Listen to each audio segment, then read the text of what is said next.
terakhir kali kamu dapat tertidur tenang? Enggak. Tak perlu memikirkan tentang apa yang akan datang di esok hari.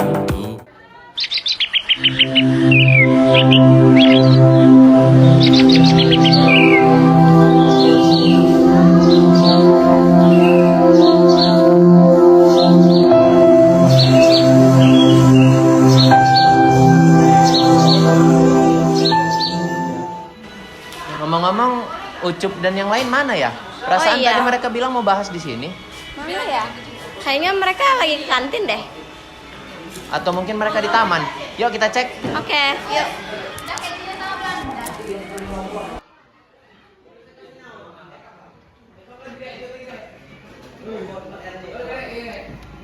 Kamu ingetin apa yang mau kita bahas?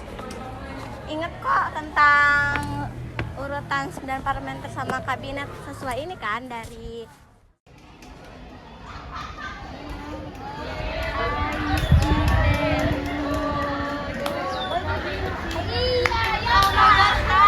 itu mereka. Yuk, langsung ke sana. Yuk.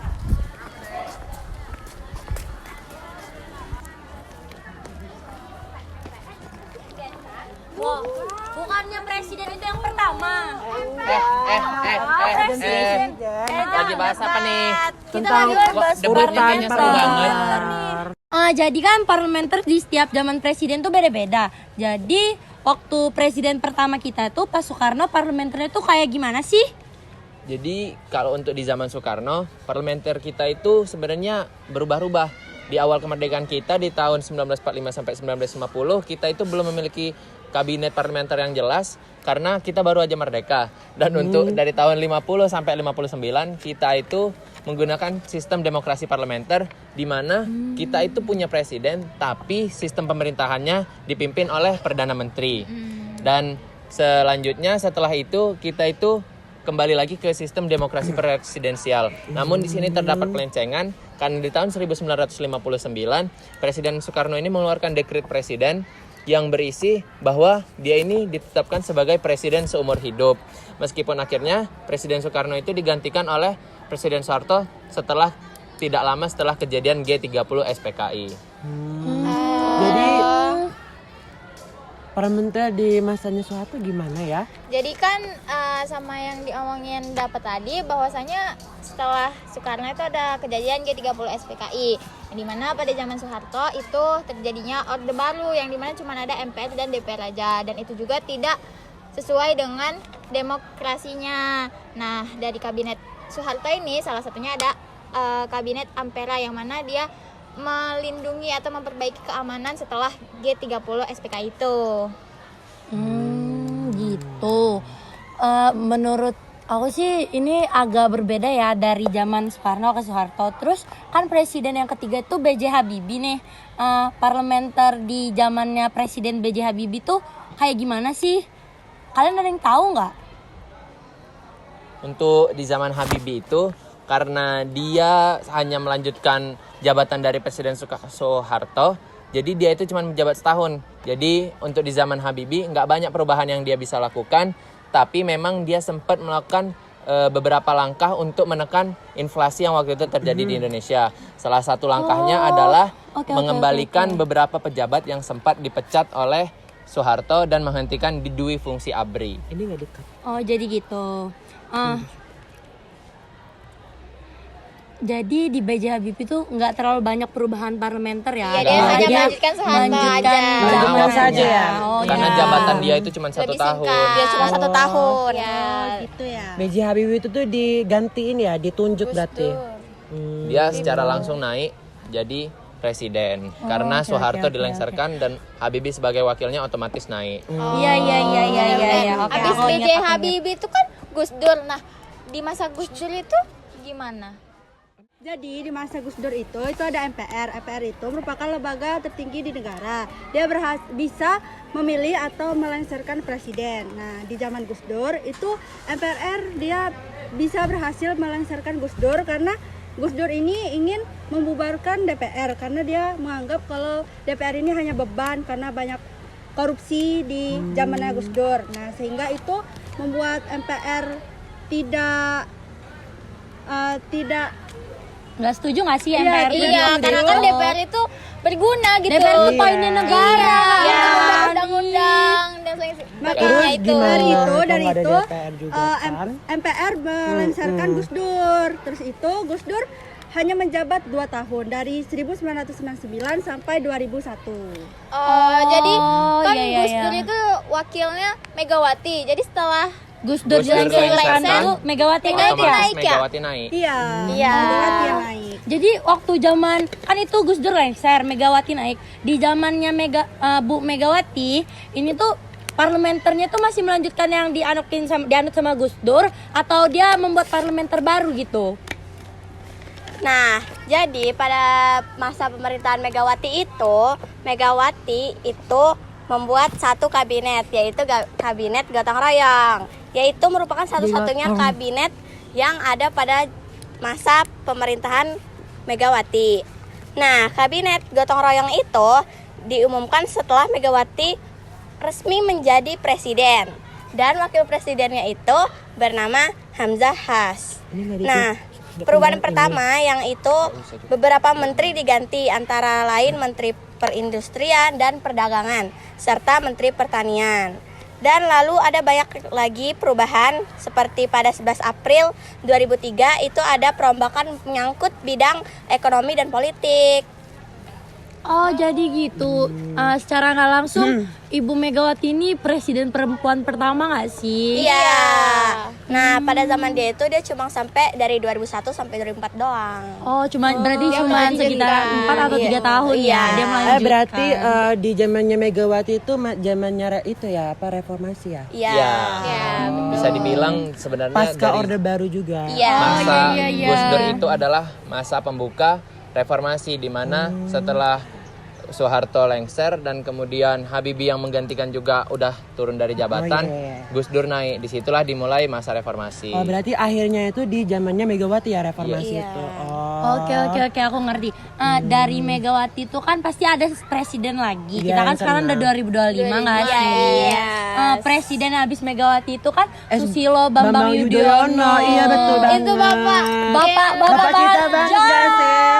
Ah. Iya, jadi kan kan di pemerintahan SBY ini kan setelah dari reformasi dan pasca Orde Baru, di mana pemerintahan SBY ini dia itu tuh ada lembaga-lembaga baru loh, seperti KPU lalu dan KPK. Nah, di mana KPU dan KPK ini termasuk di lembaga legislatif. Kan kalian tahu kan KPK itu fungsinya apa? Ada yang tahu? Tahu. Tahu. KPK itu Komisi Pemberantas Korupsi. Nah, betul. Untuk KPU juga kan untuk sebagai tempat di mana menghitung suara rakyat atas pemilihan umum itu. Nah, selanjutnya parlementer di MPR, Presiden, DPR dan lain-lainnya itu tetap sama melanjutkannya. Tapi untuk di MPR itu di mana ketua MPR-nya itu adanya tindakan korupsi. Jadi di mana Presiden SBY ini memberitahuan ke MK atas korupsi tindakan tersebut. Oh, oke. Berarti secara nggak langsung di zamannya Pak SBY ini kece banget nggak iya, sih? sangat Karena dilihat. dia Jadi, ngebuat Komisi Pemberantas Korupsi. Berarti MPR Dan itu banyak tuh perubahan bisa baru. dihentikan oleh MK loh.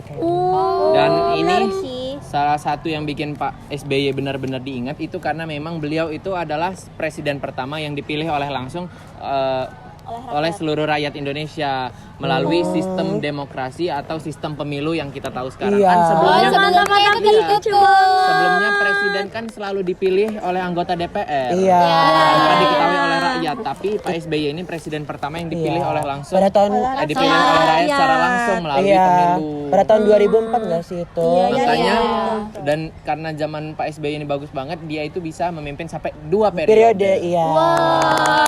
Dua periode. Hebat. Abis Presiden SBY. itu siapa? Nah, dan sudah SBY itu kita semua tahu dong. Iya. Presiden kita yaitu Bapak Joko Widodo. Presiden yang dikenal terkenal karena dia itu adalah presiden yang lahir dari kesederhanaan. Dia ini awalnya seorang tukang kayu, masa kecilnya yang sudah mengalami banyak kesusahan. Jadi parlementer di zaman dia ini kan dia ini 2 periode. Kabinet pertamanya itu namanya kabinet kerja yang dia pimpin bersama dengan wakilnya itu Bapak Yusuf Kala, di mana di sini diterapkan trias politika secara utuh, yaitu terdiri dari 3, legislatif, eksekutif, dan yudikatif. Untuk legislatif kita semua tahu itu MPR dan DPR, serta di bawahnya ada DPD, serta DPRD daerah dan DPRD kabupaten. Kemudian untuk eksekutif itu adalah presiden dan wakil presiden itu sendiri beserta para menteri di bawahnya, yang jumlahnya pada saat itu ada 34. Untuk pertama kali Pak Jokowi menjabat itu presidennya ada 34. Dan kemudian kabinet kedua dia 34 menteri maksudnya. Iya. Tadi presiden. Oke. Kaget jadinya. Untuk di periode keduanya dia itu terdiri dari ini Kabinet Indonesia Maju yang dia pimpin bersama dengan Bapak Kiai Haji Ma'ruf Amin. Iya, itu kayak aku sih. Dan untuk sistem untuk bentuk parlementernya sih masih sama aja, karena dia masih memimpin dengan cara yang sama dan dia ini berfokus pada infrastruktur, terutama dia ini paling terkenal di daerah pedalaman karena dia ini salah satu presiden yang benar-benar memperhatikan daerah pedalaman, terutama daerah terpinggirkan kayak Papua. Jadi kalau di lembaga parlementer nggak ada perubahannya di zaman Pak Jokowi? Nggak banyak perubahan, karena memang di zaman reformasi ini nggak banyak perubahan yang terjadi. Setelah Jokowi kan Prabowo. Sekarang Pak Prabowo. Iya, Pak Prabowo dan waktu itu waktu masih 2 orang. waktu masih apa namanya demokrasi itu yang ada lagunya gini-gini Katanya Bapak Gemoy. Bapak Gemoy kita sekarang kan. Iya. Itu tuh Jadi gimana ya jadi masa parlementer? mungkin karena dia baru banget menjabat di tahun 2024, tepatnya di tahun kemarin, Pak Prabowo tuh waktu baru banget dilantik, dia tuh langsung mengangkat banyak menteri yang diangkat sama Bapak Prabowo. Terus di zaman Pak Prabowo juga itu tuh banyak juga beberapa kepala-kepala yang diubah, seperti kejaksaan itu waktu itu diubah ya nggak sih? Terus habis itu di zaman Pak Prabowo juga kemarin ada peristiwa yang mengguncangkan Indonesia nih. Kalian tahu nggak sih peristiwa yang kemarin itu yang Pak Prabowo menetapkan bahwa DPR RI itu gajinya bakal digaji seharga 3 juta dalam sehari. Itu tuh memicu masyarakat. Kerusuhan ya. Mereka tuh masyarakat itu merasa emosi mereka meluap karena Pajaknya pajak naik, terus merugikan banget. Jadinya kemarin ada demo gede-gedean banget sampai ada pertumpahan api yang tadinya ada Bandung Lautan Api terjadi kembali di beberapa daerah, sampai monumen-monumen, gedung-gedung yang tadinya itu tinggi hakikatnya gedung-gedung yang ada penting. kayak gedung sate itu ada rencana mau dibakar sama massa karena mereka nggak terima kalau misalnya DPR ini gajinya 3 hari sekali, tapi aspirasi mereka tidak ada yang terrealisasikan gitu. Terus di zamannya Pak Prabowo ini juga dia kan baru menjabat nih, tapi dia hebat banget sih, dia bisa mengungkap beberapa tabiat menteri-menteri itu tuh langsung terungkap.